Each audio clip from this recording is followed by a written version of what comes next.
I hate parties. More precisely, I hate parties where my ex is guaranteed to show up.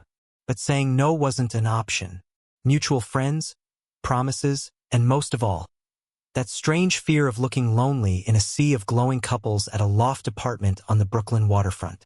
So, when I spotted Mia by the bar, the girl I once worked with on a sociology project and had randomly bumped into at coffee shops ever since, my survival instinct kicked in. "Mia," I said, trying to sound casual, though I could feel a bead of sweat sliding down my back under my shirt. "I have a proposal." She raised an eyebrow, sipping her Prosecco. "If this is about a group project, I've officially retired from all academic collaborations." "No, seriously." I leaned in closer. "Help me survive tonight. Let's pretend we're a couple just for a few hours."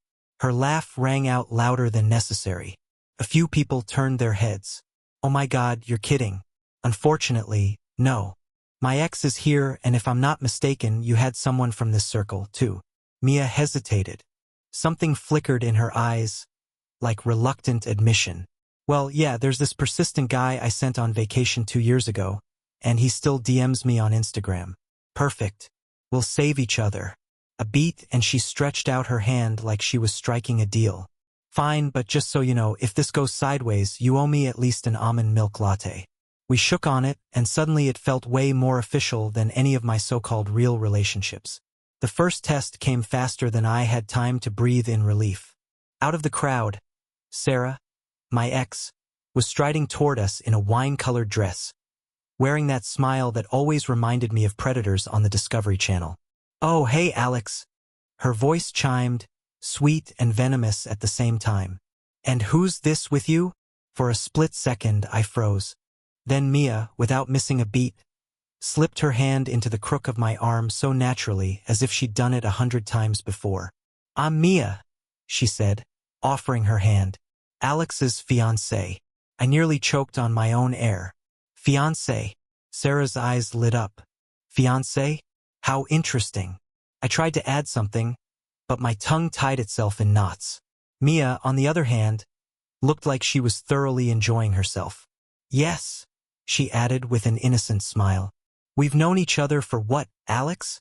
3 years or 4? 5? I blurted out automatically. "Exactly 5. She picked up smoothly. "And can you believe it? He proposed to me in the most romantic way, right in the middle of a statistics lecture." My cheeks burned, drums pounded in my head. What is she doing? Sarah's polite smile didn't fool me. I knew that look. That was the look of someone who never forgives losing. When she finally walked away, I hissed at Mia. "Fiancé? Seriously?" She just took another sip of Prosecco and shrugged. "You wanted a show? Well, enjoy." I stared at her, this strange mix of irony and charm, and realized the night had just turned into a minefield. You'd think after the Sarah scene we could just hide in a corner pretending to be wrapped up in each other. But Mia had other plans. "If we're playing, we have to play it convincingly," she whispered, slipping her hand into mine. Her fingers were cold from the glass, but the touch felt oddly warm. "Come on, let's mingle." I muttered a quiet curse under my breath. 10 minutes later, we were standing in the middle of a circle of mutual friends. And that's when the real performance began. "How did you two meet?" asked Ryan, a guy from college notorious for always prying too much. "At the university," I answered quickly. "At the gym," Mia said at the exact same time. We froze. A few people laughed. "The campus gym," I forced out, trying to look confident. "Right," Mia jumped in. I was struggling to lift a 10 pounds dumbbell and Alex heroically saved me from injury. She nearly crushed her own foot, I added, and we nodded in sync. "How cute." A girl nearby cooed. "And how did he propose?" I opened my mouth, but Mia fired first. "He got down on one knee right in the middle of Starbucks." People clapped. The barista cried. I almost choked on my wine. Yeah." I coughed. "It was very moving." "Oh, that's so romantic," Ryan exclaimed. "Do you have pictures?" Mia and I exchanged a look. Her eyes sparkled with pure delight at the chaos. Mine radiated panic. Phone was broken at the time. I exhaled. His hands were shaking so badly he spilled a latte all over his iPhone. Vanilla with cinnamon, I confirmed, though I had no idea where the cinnamon had come from. Laughter exploded around us. Someone raised a glass to the happy couple, and I realized we were trapped in our own lies. We bolted to the kitchen like two spies whose cover had just been blown. "Are you kidding me?" I hissed. "Starbucks? A barista in tears?" Mia laughed so hard, so honestly, that for the first time all evening, I relaxed. "Oh, come on. Better than your statistics lecture. Can you imagine? Sweetheart, will you marry me right after this regression equation?" I tried to stay mad, but the corners of my mouth betrayed me. "You realize we have to keep the story straight until the night's over, right?" Of course, she winked. "Or we could take it further." "Further? Well, if they ask us when the wedding is, maybe we give them a date."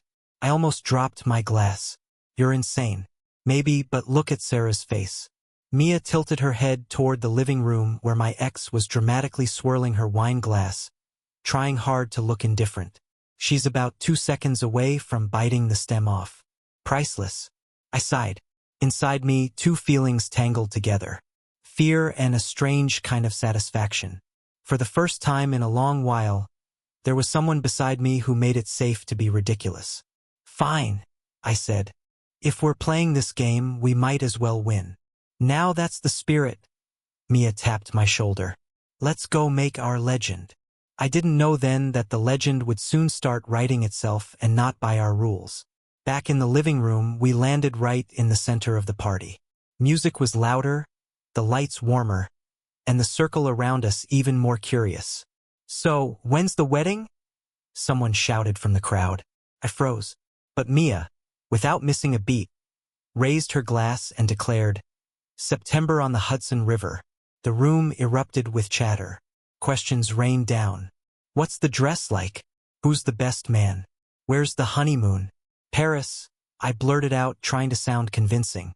"Tokyo," Mia said almost at the same time. Laughter again. Someone joked that we were planning a world confusion tour for our honeymoon. I could feel myself blushing, but at the same time, I realized I kind of liked it. Her eyes sparkled with mischief, and suddenly all this chaos felt like freedom.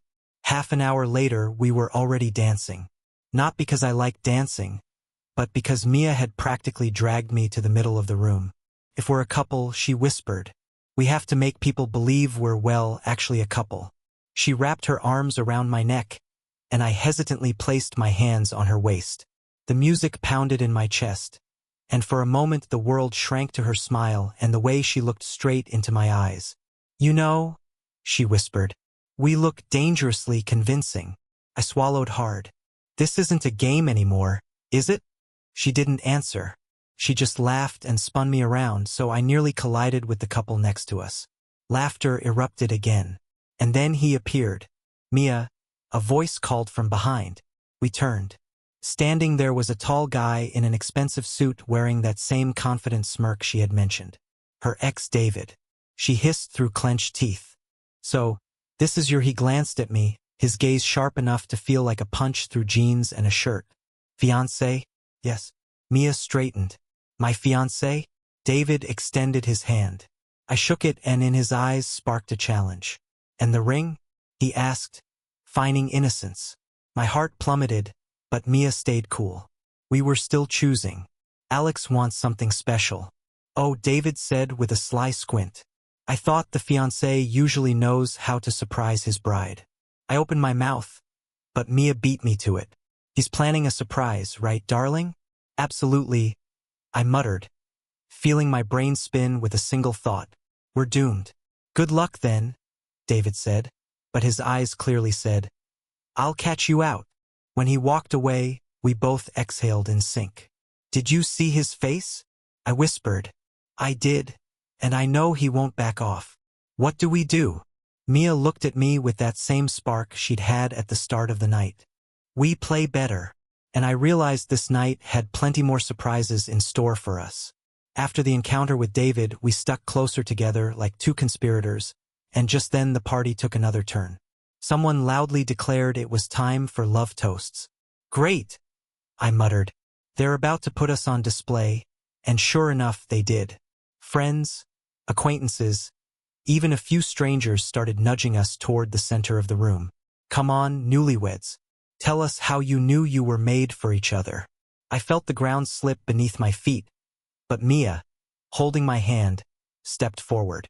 It wasn't obvious. We're different. He's meticulous, serious, loves planning every minute. I'm chaos in human form. But that's exactly where the magic was. I froze. She was joking, but her voice sounded far too sincere. I realized I couldn't live without his order, without his patience. He's taught me to be braver, and I taught him to laugh, and that's what matters. The room erupted in applause. People shouted, "Vivid and best toast of the night." And I just stood there staring at her. She had just made up a story. Or maybe not entirely. We slipped out onto the balcony to catch our breath.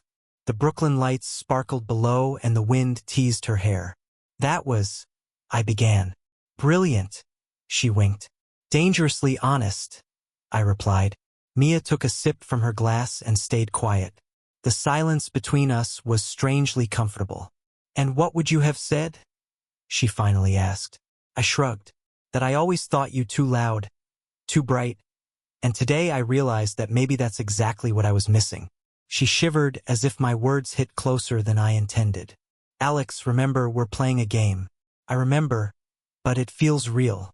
She turned sharply as if afraid of my eyes, and at that moment, the balcony door opened. David appeared with that same predatory grin. Oh, how romantic. Mind if I join? His presence was like icy water. We nodded silently. You tell such beautiful stories, he continued, looking at Mia. But I wonder, are you really in love or just saving him from his ex?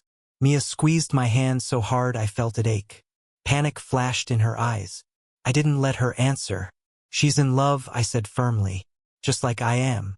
David's expression changed. He just nodded and stepped back into the room, leaving the two of us alone. The silence around us was no longer awkward. Felt tender and expectant. Why did you say that? Mia asked softly. I took a breath, feeling my heartbeat a little faster. Because it's true. She looked at me for a long moment and that gaze said more than any words ever could. Then she smiled, feeling the warmth of the moment, and reached out her hand for me to take.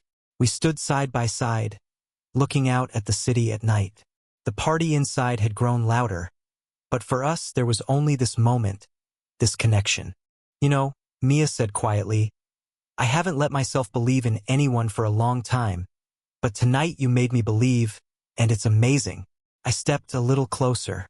Maybe the real thing is the most magical.